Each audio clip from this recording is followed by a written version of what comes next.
Assalamualaikum warahmatullahi wabarakatuh. Waalaikumsalam warahmatullahi wabarakatuh. Masya Allah. Masya Pemirsa yang Allah. ada di rumah, bagaimanakah kabarnya hari ini? Semoga kita semua senantiasa diberikan kelancaran dan kesehatan oleh Allah Subhanahu wa Ta'ala. Dan tentu Amin. saja, Amin. bertemu lagi bersama kami bersama Fajar Berkah, Pasti berkah. bersama saya Yuda Putra Pratama. Dan saya Rizka Tresna.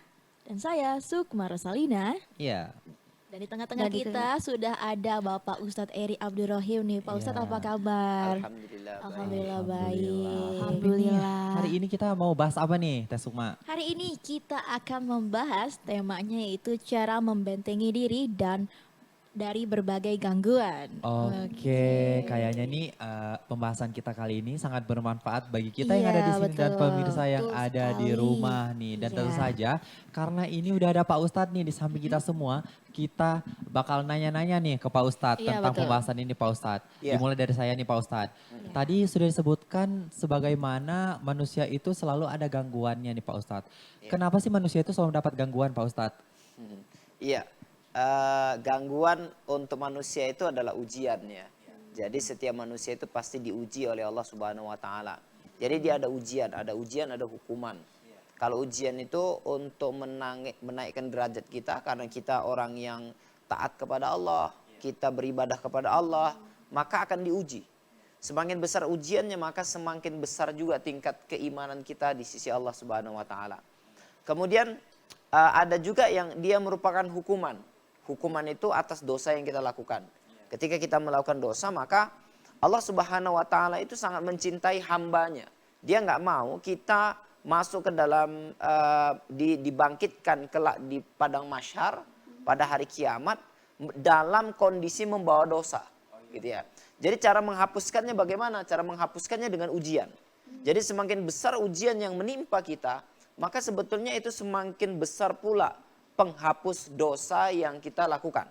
Jadi makanya ketika ujian menimpa kita maka kita harus bersyukur. Walaupun ujian itu datangnya misalkan dari ujian itu kan banyak sumbernya ya. Ada dari manusia, ada dari binatang, ada dari gangguan jin. Tapi setiap ujian itu insya Allah akan meringankan hisab kita nanti pada hari kiamat. Gitu. Seperti itu. Seperti itu. Kalau boleh tahu nih Pak, Iya. perbedaan gangguan manusia dan lainnya itu apa? Dan jin kayak gitu apa ya Pak? Iya. Kalau manusia kan biasanya nampak ya. Makanya kalau jin kan tidak nampak. Makanya ada seorang ulama mengatakan namanya Malik bin Dinar. Malik bin Dinar ini mengatakan aku lebih takut kepada setan manusia daripada setan jin. Kenapa? Kalau Serem setan ya? jin aku bacakan ta'awud, baca ayat kursi maka dia akan pergi lari. Ya dengan doa-doa jin itu akan pergi dia.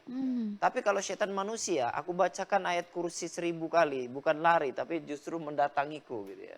Nah, makanya terkadang ujian daripada gangguan syaitan, gangguan jin itu justru lebih ringan daripada gangguan manusia.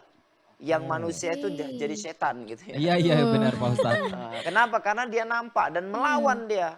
Ya, dan melawannya secara fisik. Kalau gangguan jin itu melawannya hanya dalam bentuk sesuatu yang tidak nampak, gaib gitu ya.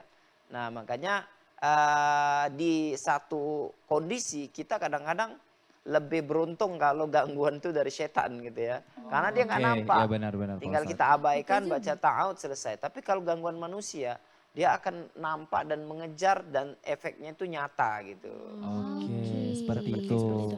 Tapi ngomong-ngomong soal bentuk-bentuk yang nampak dan tidak nampak itu kayak gimana Iya. Pak Ustadz?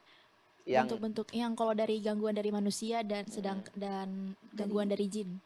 yang nampak gimana? Yang nampak dari manusia itu seperti apa Pak Ustadz Ya gangguannya? kalau gangguan dari manusia itu kan mungkin seperti kezoliman Oke. atau misalkan dia ingin mengambil barang kita atau merampok, benar, benar. mencuri Iya, iya, itu iya. kan gangguan manusia ya. Iya. Atau kemudian ada juga gangguan-gangguan secara misalkan orang-orang yang ingin menghalang-halangi kita untuk beribadah kepada Oh iya Allah. benar Pak Contohnya Ustadz. kita mau puasa di bulan Ramadan, dengan khusyuk mereka ganggu, itu kan Oh iya, nampak. benar, Iya, benar, benar. betul. Artinya gangguan manusia ini nampak, gangguan setan itu memang sifatnya setan nggak nampak, dan sifatnya manusia memang nampak. Walaupun sesekali adanya kerjasama antara manusia dengan setan. Artinya manusia datang ke dukun, kemudian minta kepada jin untuk kemudian jin itu mengganggu manusia. Nah itu kolaborasi antara setan manusia dengan setan jin. Oke, Gitu. tetapi nih ya Pak Ustadz ya, Iya. misalnya kan seseorang ini memuji ya Pak Ustadz, tetapi misalnya seseorang memuji seseorang tetapi tidak mengucapkan Masya Allah gitu Pak Ustadz, itu kan bakal kena ain ya Pak Ustadz. Iya. Kira-kira sebenarnya penyakit ain itu apakah memang ujian dari manusia atau bahkan dari gangguan jin Pak Ustadz? Iya.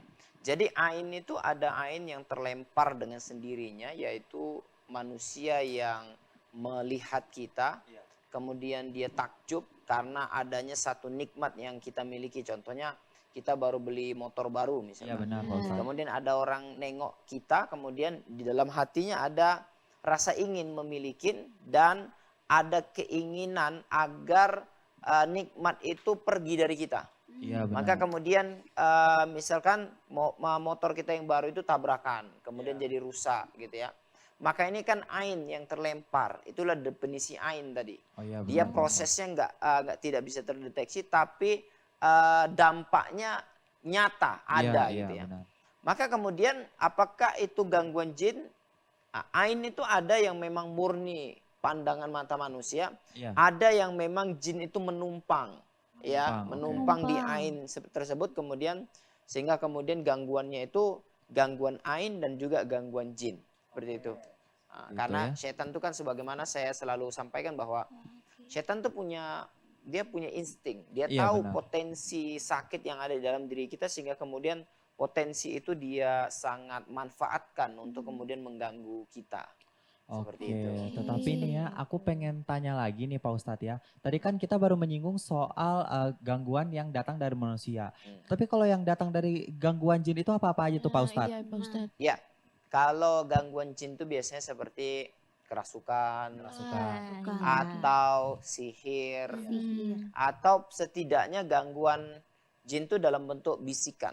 Oke. Sehingga kemudian kita selalu was-was, selalu takut, nggak khusyuk dalam mengerjakan ibadah. Nah itu juga sebetulnya sangat mengganggu gitu ya. Bisikan-bisikan itu sebetulnya mengganggu. Sehingga kemudian kita mau belajar pun nggak bisa fokus. Iya, oke. Mau ibadah juga terganggu seperti itu. Betul, seperti itu. Ternyata seperti itu. Bisikan-bisikan syaitan. Iya, ternyata seperti itu nih pemirsa yang ada di rumah.